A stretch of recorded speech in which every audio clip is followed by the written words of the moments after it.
Hey there, welcome to Randomness of Rudy. My name is Tracey. I'm a consulting astrologer and certified life coach.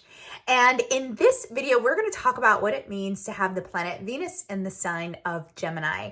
This is a part of my series, What's Your Sign, Gemini? Where I take a look at what it means to have all of the planets in our solar system, Sun through Jupiter, in the sign of Gemini.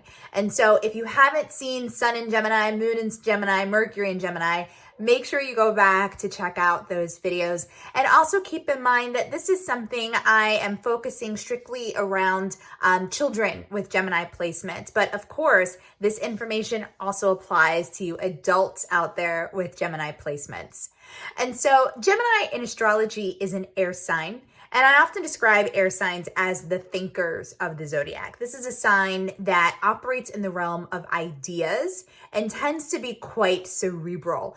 Geminis are known to be highly intelligent. It's a sign that knows a lot about a lot of different things and is inquisitive and curious when it comes to everything from different subject matter in a classroom setting to the latest technology, to what's happening in the local news, to what's going on with the neighbors around the corner.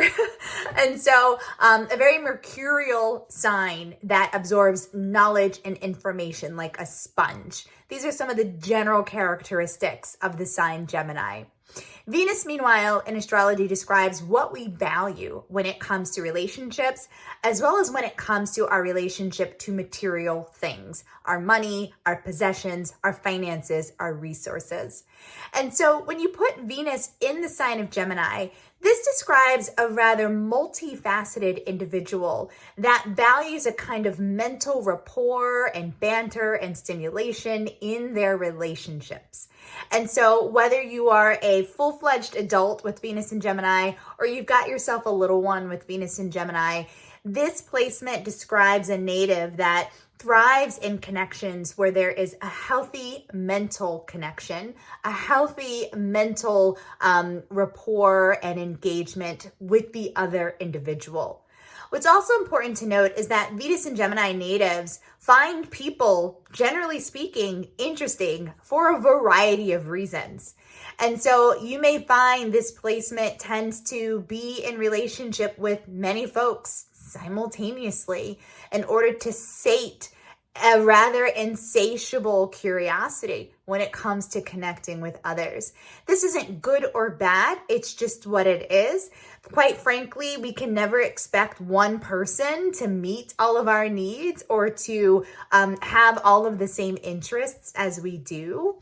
And so these are things to be mindful of, and that you may find that your Venus and Gemini child has friends from different walks of life, from different cities and towns and communities and environments. And again, it's because this placement really values connection with folks that stimulate them on various levels, okay?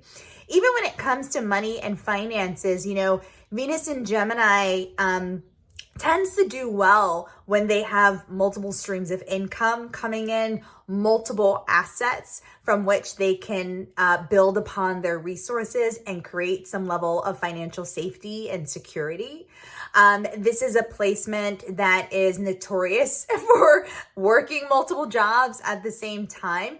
And that doesn't necessarily lend itself to financial stability, because sometimes Venus in Gemini tends to scatter their resources. This placement can have a difficult time creating a foundation of safety and security as it relates to money and resources. Things to be mindful of, especially as you attempt to teach your child some level of financial literacy as they grow and mature. But nevertheless, this placement tends to be able to find what they need and get what they want from some platform or from some avenue or another. And so even though Venus and Gemini natives aren't necessarily fiscally conservative or responsible, they do tend to be able to provide for themselves one way or the other. And so this placement describes someone who has various interests when it comes to relationships, and also describes someone that may pull on multiple resources when it comes to maintaining some level of wealth and financial security, okay? Keep in mind, we're just talking about Venus. When you're born, all of the planets are in different zodiac signs, each one contributing to some aspect of your personality. And so if you want to learn more about your child's full astrological makeup, I encourage you to purchase their first astrology book, which goes into detail around who they are, going beyond just the sun sign and beyond just their Venus placements. And if you are a fully functioning adult that wants to do a chart analysis reading to understand more about your own astrological makeup, you can visit my website at traceylrogers.com to schedule a reading. You can purchase your baby book at babyastrologybooks.com. Until next time, y'all, take care.